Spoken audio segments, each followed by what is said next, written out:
What's up, guys? This is Hits and Crits Gaming. Welcome back to week 3 of our Kingdom Death Monster campaign. This year, in Lantern Year 3, we take on the Screaming Antelope. And this has been decided because we weren't really getting the resources we needed from the White Lion, so we decided to broaden our scope and go after the Screaming Antelope. We're pretty strong, and this is still a level 1 monster, so I think we'll run right through them real easy, that we won't run into any issues. So without further ado, let's get going. Okay, kicking things off with our first starting survivor today. We are well familiar with our main man, Alistair. He is one of our starting survivors, and he is repping the full set of rawhide armor, which gets him +1 armor to all hit locations, and when he performs a survival action, roll a d10. On a result of 6+, gain +1 survival. Because he has all of these affinities, blue and red connected, he gains a +1 evasion token because of the rawhide vest. He will be using the bone axe once again today. And last but not least, he has the strategist fighting art. During the showdown setup, after placing terrain, you may add a giant stone face or a toppled pillar terrain card to the showdown board. Next in line will be our blue survivor, Urza.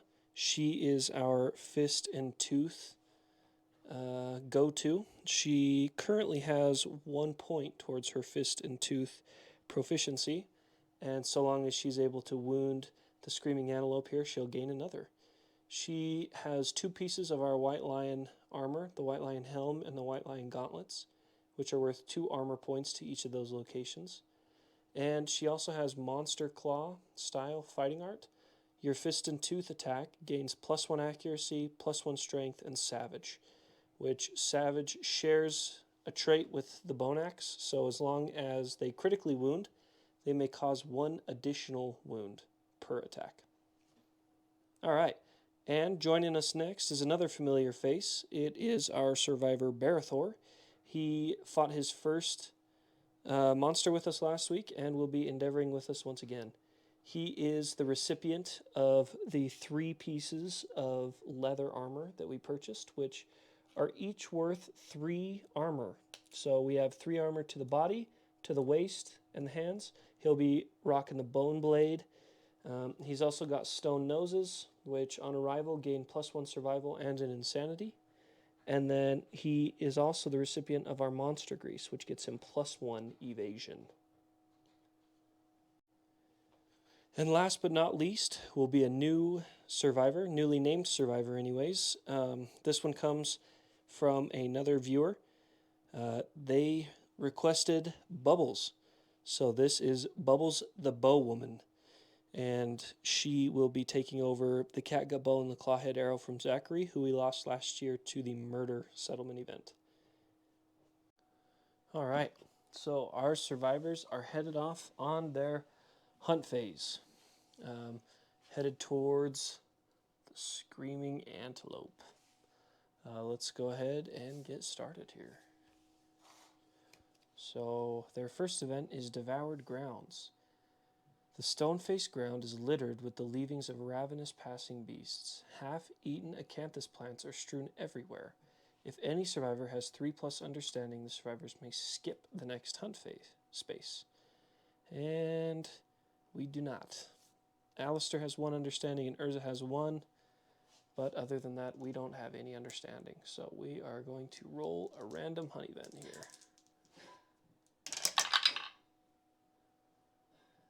And we draw 90. We roll 95. All right. So event 95 is Grim and Frostbitten. Oh, that sounds awesome. There's a dead stillness in the air. The atmosphere becomes thick with worry, and the survivors carry on nervously. A bitter, cold evil cold sets in, and there is no shelter. The survivors huddle together for warmth, shivering loudly. Unless the survivor has armor gear at each hit location, they lose Quarry level monster survival. Alright, so the only one that doesn't lose 1 survival will be Alistair. Barathor will lose 1. So everybody will lose one, bringing them down to 1 total, aside from Alistair, who still has 3.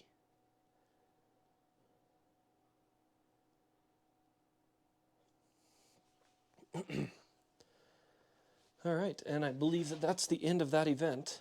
So let's move along. This one's just a basic. So we will roll once again. Where'd those dice go? There. All right. 57. 57 is Gorm's laughter. The rhythmic wail of a Gorm's laughter reaches the survivors, filling them with fear. The cackling follows the survivors, tormenting them until they reach their quarry. Place a token on every hunt board space between the survivors and their quarry. When the survivors move into a space with a token, remove it, and all non-deaf survivors suffer 1 brain event damage. Okay, so we will just place that 1 token here, and hopefully only take 1 brain damage. Being said, we do move on to that next space, taking 1 brain damage to every survivor. So, looks like they were all out of insanity except Urza. So that will be, I believe, light insanity hits for everybody except for her. So, we now have Stampede. A thunderous boom approaches the survivors. They may hide. If they do, move the quarry 1 space back. Otherwise, all survivors gain a courage and roll a d10. I need to look up real quick to see exactly what brain event damage is. Okay, so event damage. Some damage is incurred from events. Typically, this damage cannot be dodged or blocked. Event damage is a non-lethal and will reduce armor points and cause light and heavy injuries, but will never cause severe injuries or brain trauma. Okay, we are going to go ahead and roll on this table then. So everybody gains a courage. And we're going to roll 1 at a time for everybody on the table. So starting with Alistair. He rolls a 6. 2 through 7. In the chaos, the survivors glimpse the monster that spooked the screaming antelope. All survivors suffer 2 brain event damage to wipe what they saw from memory. So that's alright, because he's already got his light box filled in. Moving to Berthor, who rolls an 8. 8 through 10, the survivors corner one of the stampeding antelopes. Start the showdown immediately. Awesome. That takes us right over to the showdown. Okay, so as we're getting started here, let's quickly go through our terrain that we're unfamiliar with. We know what a giant stone face does. We had acanthus plants last week. Toppled pillar over here. This blocks targeting and survivor and monster field of view. It is impassable for survivors. They have to spend an activation to climb over. And then here, right down here at the bottom, we have a bug patch card, which is just another searchable terrain tile for our survivors. Now this is structured a little bit differently as far as setup because our survivors have to start on the very edge of the board. Either edge, left or right, but we chose to start on the right side. And let's go ahead and get right into this. We've built the AI deck and his hit location deck. He has 7 basic attacks and 3 advanced attacks, which total up to give him 11 health points. Now he also has a special ability, which is something a little different from what we've seen before, since the White Lion didn't have one. This is Trample. It's a trait. When the monster collides with a survivor, they suffer damage equal to the monster's level to a random hit location. So it's basically the equivalent of grab. And with that being said, let's go ahead and get this started. We're going to start with the screaming antelope first. He's facing that way, and he draws Bite. Closest survivor in field of view. Now he has a movement of 6 and a toughness of 8, which is the exact same as the level 1 White Lion. 6. So he'll move there, and that's it. He couldn't quite get to us, so that's going to be the end of his turn. Now, Let's go ahead and start things off with green, which is our new survivor, Bubbles. Bubbles is going to shoot the clawhead arrow at the screaming antelope. She's going to need a 6 or better to stick this hit. Ooh, starting it off with a 1. Not a great start for Bubbles. That is the only chance we have to shoot the clawhead arrow this showdown. And really that would have just given the screaming antelope a -1 movement evasion token. So it would have made him a lot easier for us to hit as survivors, but that is what it is. 1, 2, 3, 4, 5. Urza is attacking with Fist and Tooth. Because of her monster claw style, she gains an accuracy, so she will be hitting on 7s or better. A 2 and a 4. 2 strong misses. Barathor next. 1, 2, 3, 4, 5. Let's keep him out of the straight in front. So Barathor is going at him with his Bone Blade, and that also has an accuracy of 6+. 1 hit. 3 and a 6, finally. The hit location we draw is Furry Tail. You strike the magnificent bushy tail. Now, because the Screaming Antelope has a toughness of 8, the Bone Blade has a strength of 2. We'll be hitting on 6s or better. A 2. A failure. Okay, and our last survivor to go is Alistair.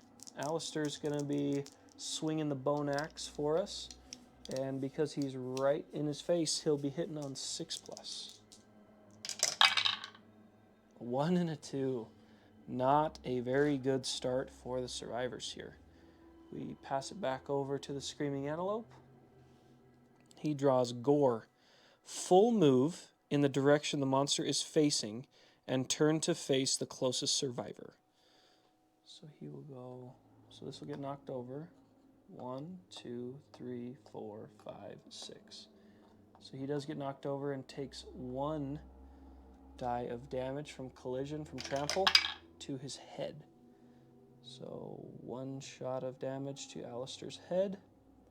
And we move on with the card here. Pick target. Random survivor in range. That is all of us. I would go after Barathor here because he is technically the closest in range. So we're going to go 1, 2. And this attack has a speed of 1, an accuracy of 2, and a damage of 1. But after damage, he is knocked down. So with no evasion to help Barathor out, anything above a 1 hits him here. 3. We're going to spend one of Barathor's 3 survival to dodge that, because his leather bracers, when departing, gain +2 survival. And then his stone nose gets him +1 survival. So we forgot to add those bonuses beforehand, but that leaves him with 2 survival. So now that's going to be the end of the antelope's turn, and we're going to pass it back over to the survivors for another attempt. Let's attempt first with Barathor. 1, 2, 3, 4, 5, I guess. And we'll go at him with the Bone Blade, hitting on 5s or better. 3 and a 7. 1 hit. That 1 hit is Gnarled Horns. There is a failure here, so we're looking for 6s or better. 7. Perfect. I was getting worried there. We were struggling to score any hits. Let's go ahead and shoot with our bowmen next before they get out of range. So Bubbles will be hitting on a 7+ here.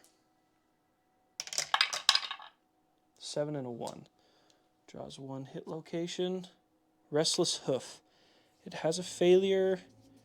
Doesn't look like it'll really apply to us because we're not with a melee weapon, but the bow has a strength of 3, so we only need 5s or better here.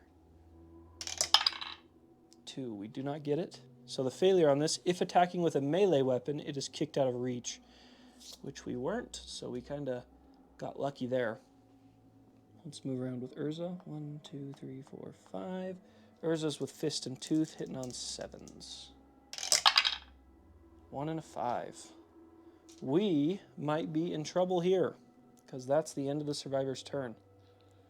So we'll pass it once again back over to the antelope, who draws Lone Rampage.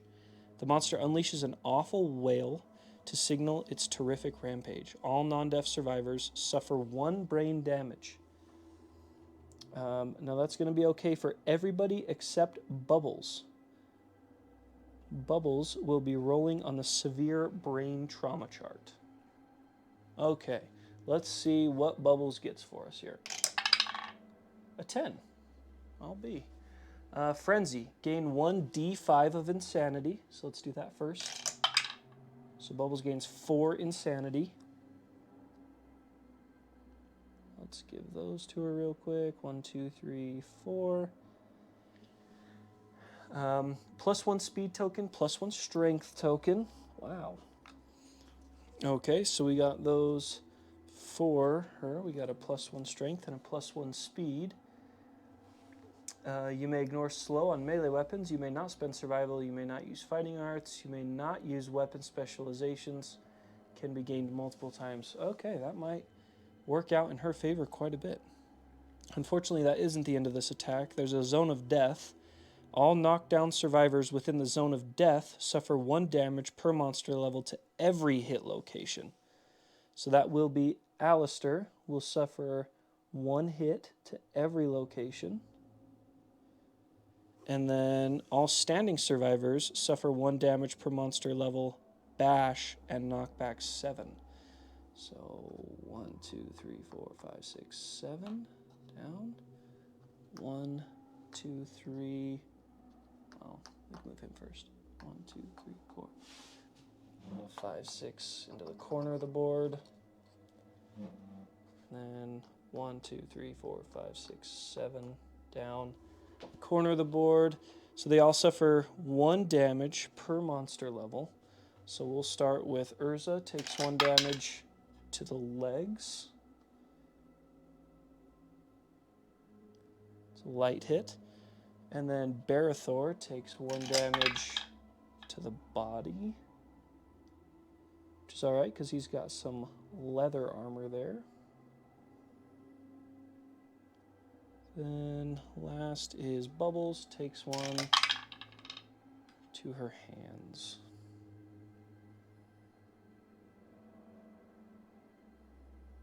And then I believe Bash knocks them down. So that will be the end of Screaming Antelope's turn. We will get Alistair to stand. He'll be our only survivor that stands because he was the only one that wasn't knocked down on that turn. So we'll draw a hit location. Oh, whoa, I did not look at that. We will move and attack with him. 1, 2, 3, 4. With the bone axe, he's rolling 2 dice, hitting on 5s or better. 1 hit. That hit location is palate. There is a failure with this. Alistair has a permanent strength, plus the axe has a strength of 3. So he will be hitting on 4s or better here. Ooh, just barely. A 4. That's good enough. We don't have to worry about that failure, and we get to discard an AI. And that is it for our survivors. We're back over to the antelope again. He draws Crush and Devour. Closest threat in field of view in range. Closest survivor in range. So he's going to 180 and go right after Alistair. I think he'll still target Alistair. The blind spot doesn't really apply here because it's not in field of view. It targets in range. And Alistair is definitely in range. So I'll look real quick and check blind spot rules. All right, yep. So he will turn and attack Alistair. And this Crush and Devour has a speed of 2 and an accuracy of 2+. But before damage, if any attack rolls hit, the target gains the Gobbled Up Survivor status card. So he does have 1 evasion, so anything above a 2. Yeah, 1 and 2 miss. Okay, 1 hit. So this is a before damage, so he gains the Gobbled Up card. When you gain this, remove your survivor from the board and place them on this card. Then story event, Crush and Devour. Okay, so let's flip over to Crush and Devour. So Crush and Devour, the survivor disappears, shrieking into the screaming antelope's giant undermaw. Wow. That's crazy. So that is a table we will roll on, assuming, so, because this is the antelope's turn. So this is the end of the antelope's turn, technically, so we will read the Crush and Devour Masticated. So we're going to have to roll on this masticated table for Alistair. 10. Nice. With a burst of ferocity, you fight back. Roll another d10 on the table below. Okay, let's roll it again. Oh my gosh. Another 10. 8 plus. You are suddenly bitten by a pulsing organ. You tear it free. The monster suffers a wound. Awesome. Gain the second heart, strange resource, and regurgitate. Suffer 1 damage to the arms location for Alistair. That's his last armor point at the arms. And then we need to find that rare gear card, or that rare resource card. All right, that is a pretty disgusting looking strange resource. Second heart. It's an organ and a bone, and it still tries to... So now we have to roll on the regurgitate table for a Gobbled Up. Let's take a look. 3. Uh-oh. 1 through 3. You wonder if you are dead. You are knocked down and suffer a brain damage. And then place Gobbled Up survivor in a free space adjacent to the monster. So we're going to put him back here. And he suffers, what was that? 1 brain damage to Alistair, who's already had a heavy hit that will take him over to the severe brain trauma chart. And let's get the death die and see what happens. 7. 7 through 8, lunacy. Gain a random disorder and 1 D5 insanity. So let's give him a D5 insanity here. 8, so 5, 6, 7. That's 3 insanity. But that random disorder is always a bit of a bummer. So he drew indecision. If you are the event revealer of hunt events that call you to make a roll, roll twice and use the lower result. Yikes. Hopefully we won't see the repercussions of that too severely. Okay. That ends the Gobbled Up event. That was a bit of a bummer. So, unfortunately, he will be knocked down. Urza will stand. Barathor will stand. And so will Bubbles. So Bubbles is going to move. 1, 2, 3, 4, 5. Barathor, 1, 2, 3, 4, 5. And then Urza, 1, 2, 3. She can't get any closer either, so... Oof. Ouch. That's the end of the survivor's turn. Back over to the antelope, who pulls Slam. Closest knockdown survivor. Alright, that's going to be right here. So that's 1 speed, 2 accuracy, and 1 damage. But he's got 1 evasion, so 1s and 2s miss. Yikes. So we're going to go ahead and spend 1 of his 3 survival to dodge this, and then roll a d10. On a 6+, we get it back. A 1. We definitely do not get that back. But it was a good spend to dodge that damage. He is running out of armor points. So he now stands.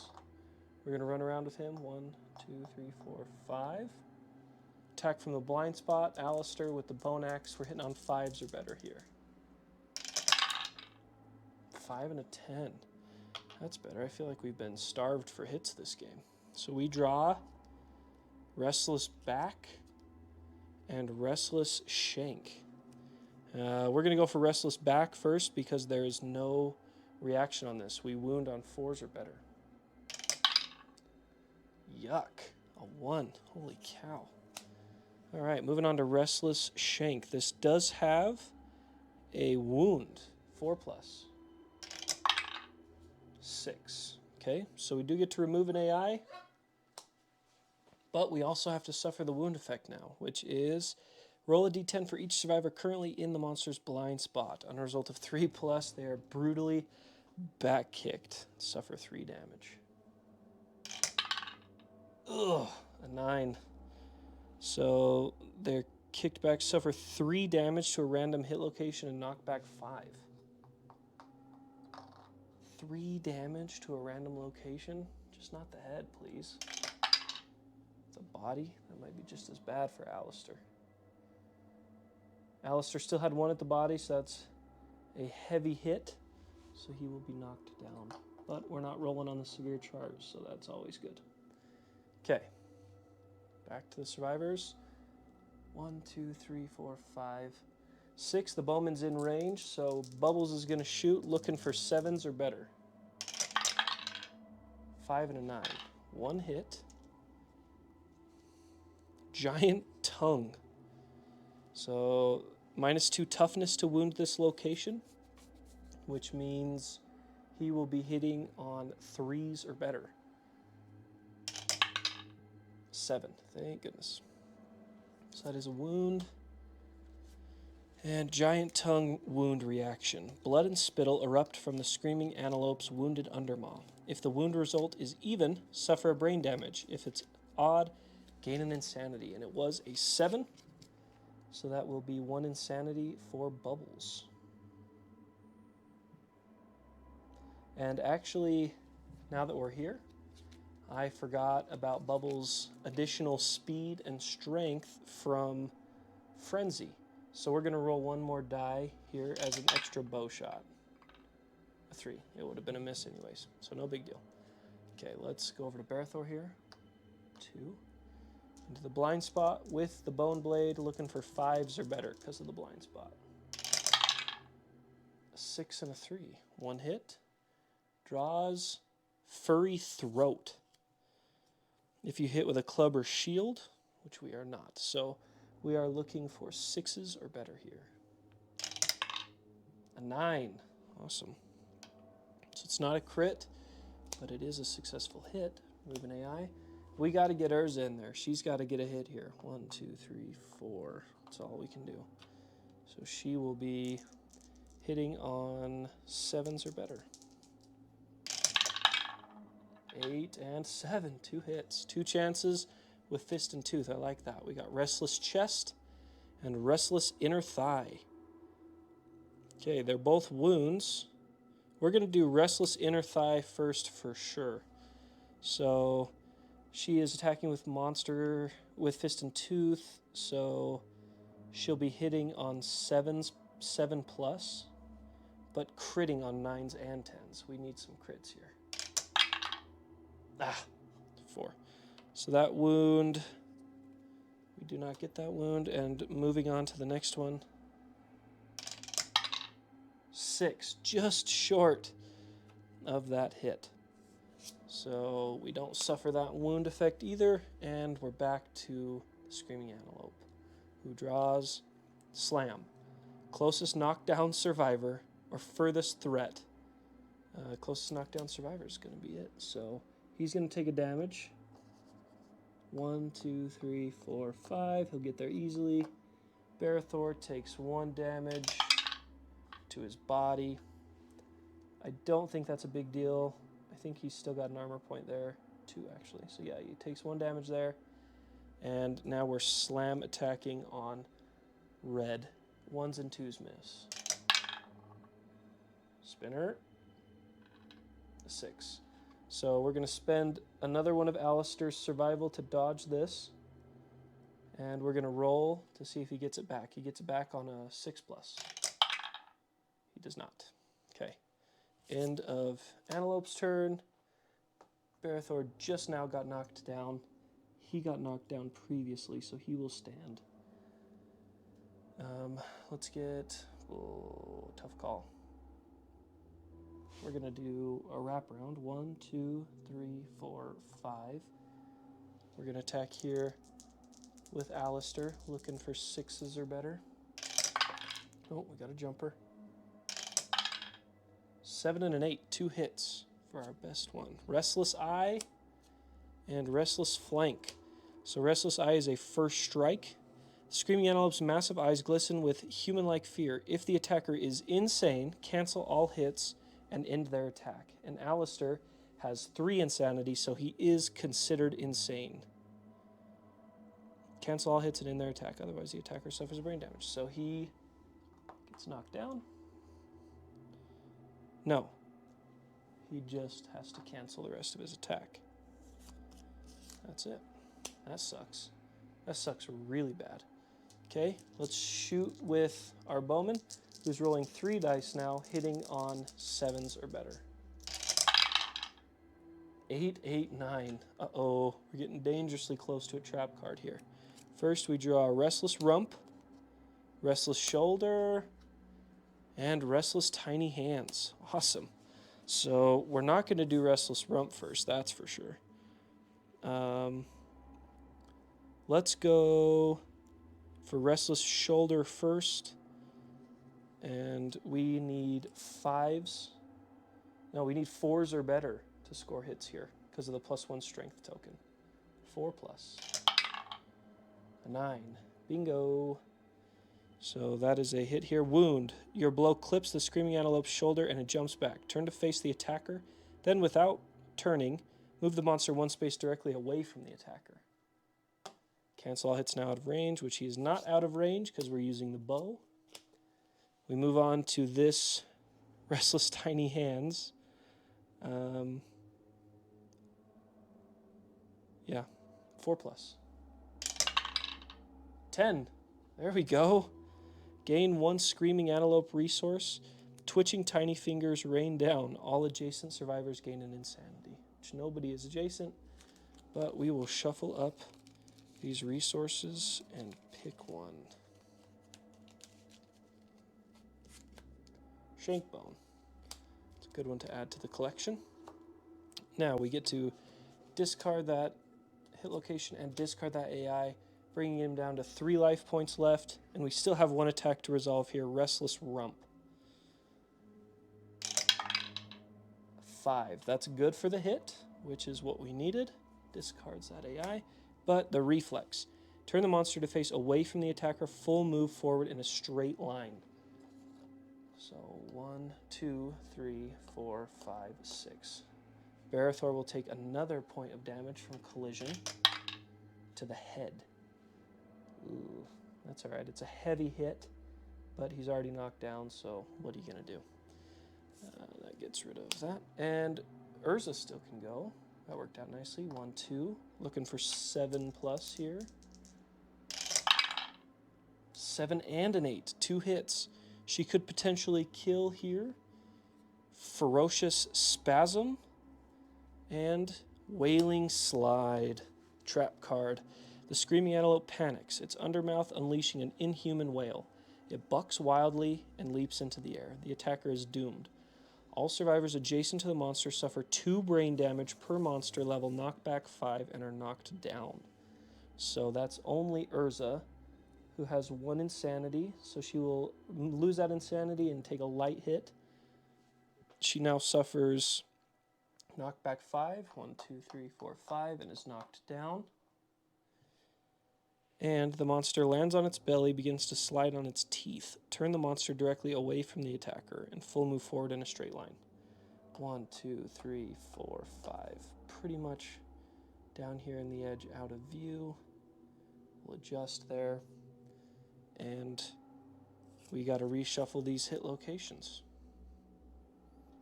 Alright, so we kind of adjusted our camera angle a little bit there. And now we're going to take these hit locations out here, give them a little slice shuffling here, and then 1, 2, 3, 4.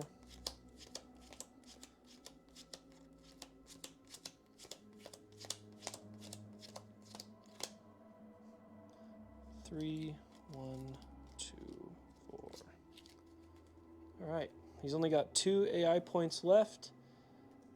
let's see if we can take him down. He does get to go, however, it is his turn. He gets slam, closest knockdown survivor, so he's going to full move back our way. 1, 2, 3, 4, 5, 6. And that's it. Now, both of our survivors were knocked down on their turn, so they will stand because that was the end of the next monster turn. And let's run around here. 1, 2, 3, 4, 5. Barathor attacking with the Bone Blade, looking for 5s or better. 10 and a 2. So 1 hit. Wow, wouldn't you believe it? Wailing Slide, the trap card was shuffled right to the top. Oh man. Okay. The attacker is doomed. All adjacent survivors suffer that 2 brain damage, which is just Barathor. And he will be rolling on that severe brain trauma table here. And he gets a 10. Now that is Frenzy, so he gets the speed token, the strength token, ignore slow, gain a D5 insanity, basically. So let's get him that D5 insanity. 4 insanity for Barathor. And what else does he suffer? I think he gets knockback. Yep, knockback 5 and knocked down. 1, 2, 3, 4, 5, knocked down. Monster lands on its teeth. Turn the monster directly away from the attacker. Full move forward in a straight line. 1, 2, 3. Oh, crap. 1, 2, 3, 4, 5, 6. So we'll be knocked down here. Urza will take 1 damage to her head. Yikes. Oh, she's got 2 armor there. We're all good. So now let's reshuffle these hit locations once again.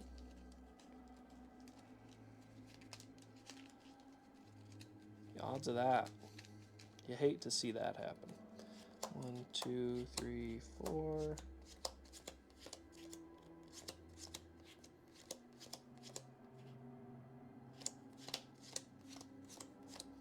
And I mean, you never see it twice, right? Can't break from habit. Pick them up in the same order. There's no way it could be on top again. Let's go to our main man, Alistair here. 1, 2, 3. From the blind spot. 2 dice with the bone axe. 5s or better. 7 and a 2. That top card is Giant Teeth. It is a super dense location. If the attacker hits this location with a frail weapon, it is damaged. Archive the weapon at the end of this attack. The bone axe is certainly frail. So after this attack, it will... Oops, drop the die. After this attack, it will be broken. We will be hitting on 4s or better. What a waste. A 3. So we have to archive our bone axe. That's a failed wound attempt. And we're to the bowman, who's rolling 3 dice, hitting on 7+. 1 hit, a 9. Giant tongue, -2 toughness to win this location, so 3, 4, 5, 6, so 2+ here. We wound. Holy cow. That is a 2. Let's double check our math here, make sure we're right. So the catgut bow has a strength of 3 plus his strength token -2 puts it at 6. So yeah, 2+. So a wound here. Blood and spittle are up. If the wound roll result is even, suffer a brain damage for Bubbles, who has 5 insanity, so she can take that no problem. And then that's it. So we discard the wound, discard his last AI, and he's down to just his basic attack, which it's actually his turn. So his basic attack is closest knockdown survivor in range. So he's going to 180. He's going to knock him over. 1, 2. So he's going to be knocked over here. Suffer 1 damage to Alistair's legs. I don't think his legs have really been touched this round, so yep, that's just, he still has an armor point to give there. And then he's going to attack Urza. And his basic attack is 2 dice, 2 speed, 1 damage each. So 2 hits, 1 damage to each of these locations. The body and the hands for Urza. Let's take a look. Yeah, that's 2 light hits, so we're going to take both those. And that's going to be the end of his attack. So Barathor will stand, but those other 2 will not. Let's take a shot with our bowman here first. 7+. 1 hit with a 9. We only need 1. Furry tail. No reaction here. So we are looking for 4+ to end this fight. A 1.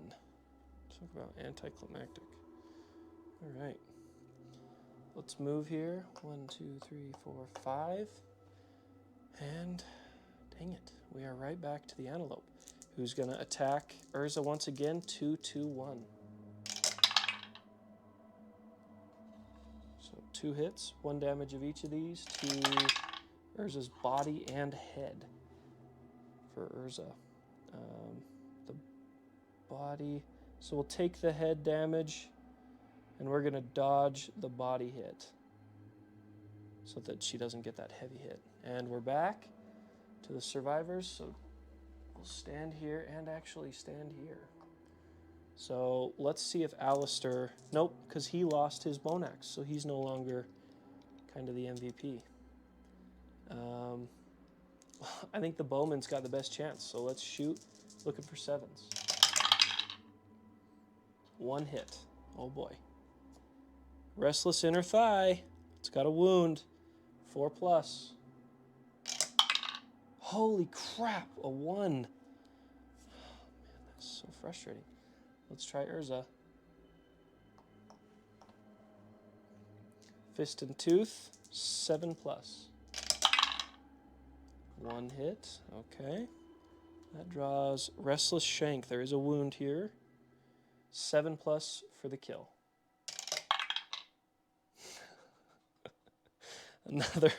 Another 1. Alistair, let's give you a try. In the blind spot with fist and tooth, 7+. 1 hit, a 9. And that draws ferocious spasm. This has a reflex, so we better do some damage here. Holy crap. 5 is not enough. Not enough. So reflex, the screaming antelope frantically attacks everything around it. 1 at a time, target each survivor in the zone of death, which is Alistair and Urza. So we'll target Alistair first. 2 hits. Alistair takes those to the waist and to the hands. Let's take a look here. Waist is good. We'll take them both, waist and hands.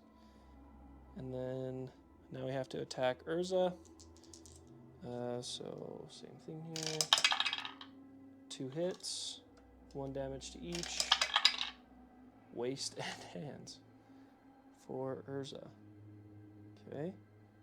Waist will take... We'll take the arms too. It's a heavy hit, but it's not on the severe table. All right, Barathor's kind of our last chance here. 1, 2, 3, 4, 5, and he's got to attack him right in his face. So he's got 1 extra speed because of frenzy, brain trauma. So we're looking for 7s. 1 hit, and he draws Restless Eye. So it's a first strike. Oh my gosh. And Barathor is insane, so that will cancel that attack. This antelope's going to end up killing one of us. Basic attack is closest knockdown survivor. So he's going to turn here, go after Urza again. Rolling 2 dice. 2 hits. Urza takes 1 damage to each. Her head and her legs. I guess we'll take them both. They're both heavy hits. Goodness. Back to the survivors. What the heck are we going to do? I guess we'll shoot with the bow. Looking for 7s. 2 hits. My goodness, please. First one is Giant Mouth. Restless Ear. We're going to go for Restless Ear first. We just need a 4+ to end it. A 10. We end on a crit. Restless Ear. So unfortunately that doesn't get us anything, but that is the final health point. The Screaming Antelope is defeated. Okay, so moving into the aftermath of a successful Screaming Antelope showdown. We all get 1 Hunt XP, 1 weapon proficiency level, which will actually not go to Urza. Urza was not able to score a hit with Fist and Tooth there. So that is definitely a bummer, but everybody gets a Hunt XP, and that will trigger the age event for both Bubbles and Barathor. So let's head over to the age table. Okay, so at the age table, we have to roll 2 dice, combine them together for their bonus, and they're now able to pick weapon proficiencies. So for Barathor here, let's give it a roll. 15 is 1 random fighting art for Barathor. Barathor's going to pick sword proficiencies, and his random fighting art is Rhythm Chaser. On arrival, gain an evasion token. When you're knocked down, if you don't have an instrument in your gear grid, remove all of your +1 evasion tokens. Rhythm Chaser cannot be used if there's any heavy gear in your gear grid. Okay.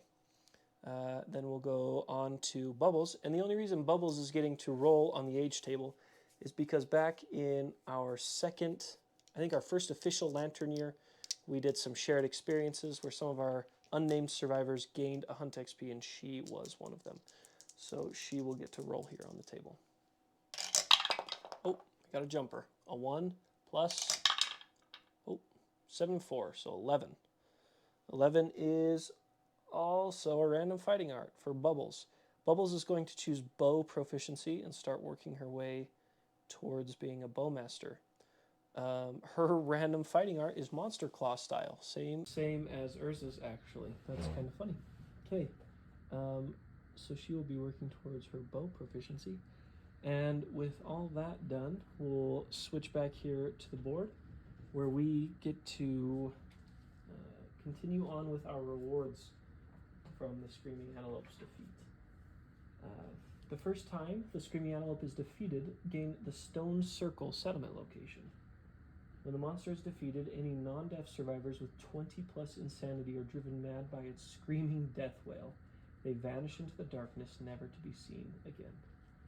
So because we destroyed a level 1, we get 4 basic and 4 Screaming Antelope resources. So we'll just give it a nice 2 through here. 1, 2, 3, 4. So we got Monster Organ, Skull, Monster Hide, and a Monster Bone. Well, we're never going to get a Love Juice. Okay, and then now we go through for our Screaming Antelope resources. 1, 2, 3, 4. We got Beefsteak Organ, Spiral Horn Bone, a Pelt Hide, and a Pelt Hide. Awesome. Those will go great towards some armor. We also have a Shank Bone and that second heart that we earned during the actual showdown. Let's head back to the settlement. Okay, so our survivors are on their way back to the settlement, and we have to draw a random settlement event for them here. Hopefully we stay away from murder. Glossolalia. Forgive me for that mispronunciation, I'm sure. The settlement calls out to the returning survivors in a chorus of unknown tongues. Each survivor in the settlement begins to speak in their own incomprehensible language until all the sounds of the settlement are replaced with never-ending babble. Nominate a survivor. They roll on the table. All right. Let's just go with somebody we don't love too much. We'll go with just one of our unnamed survivors. We have one male unnamed survivor that is named Barristan right now, so we will have Barristan roll on this table for us. So Barristan rolls his d10 here on the table and gets a 5 right in the middle. 4 through 7, the wave of madness passes for some, but not all. The nominated survivor gains the endless babble impairment for Barristan. When you depart, departing survivors gain an insanity and you may not courage. Nobody wants to hear what you've got to say. That's pretty funny.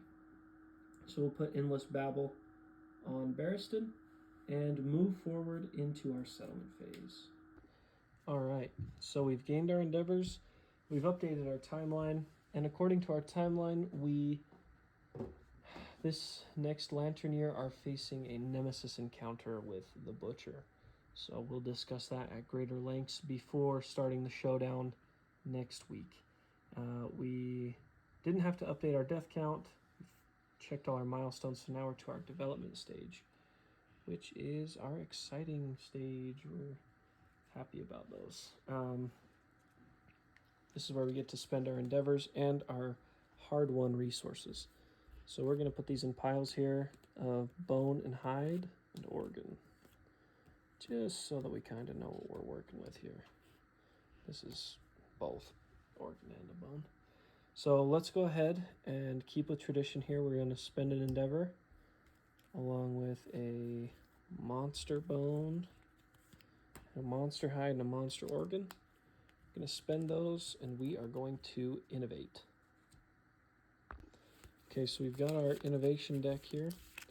We're going to shuffle these up real good. Because of Symposium, we get to draw 4. 1, 2, 3, 4.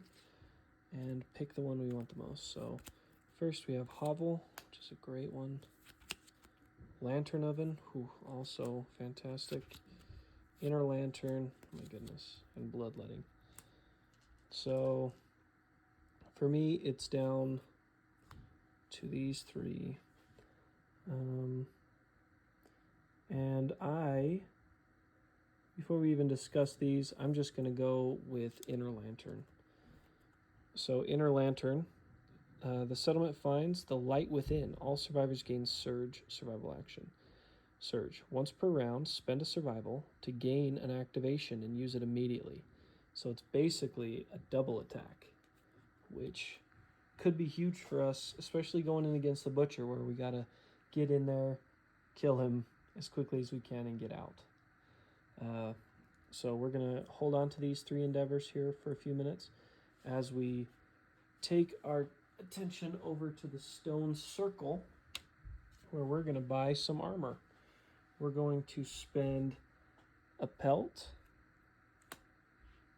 and so we have 2 pelts. They require a lot of hide, which we don't have any extra hide here, but in our storage, we only have 1 hide, and it's a mystery resource.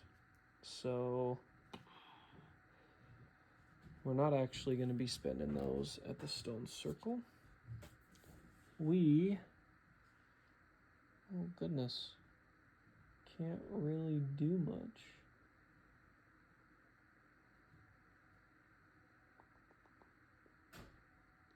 Okay, I think we're going to spend this skull, and we're going to convert that into a skull helm.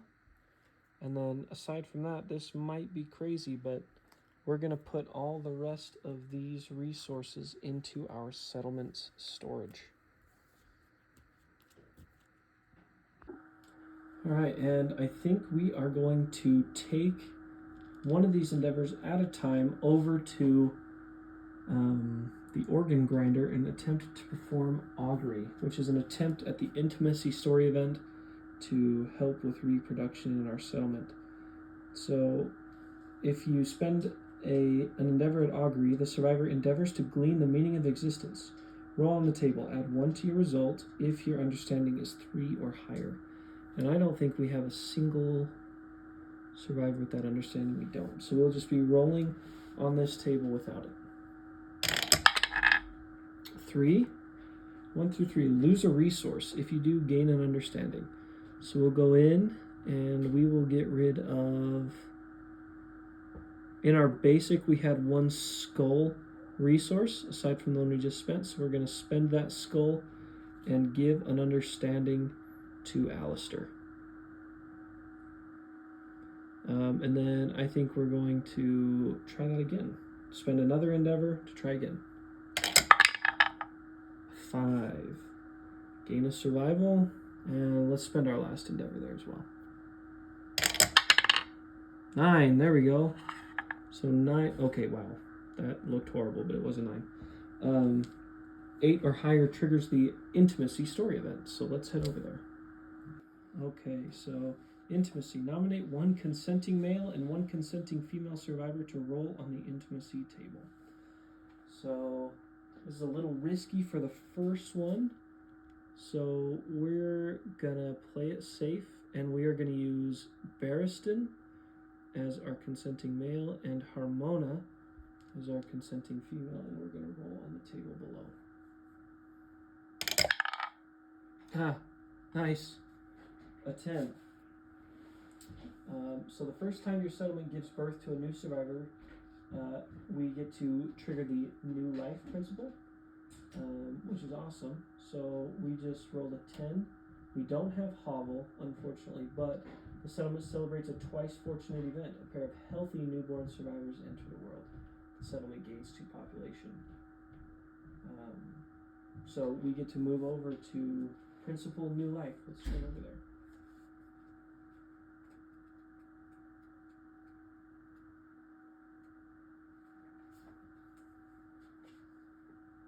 Alright, so the group must decide how to raise their young.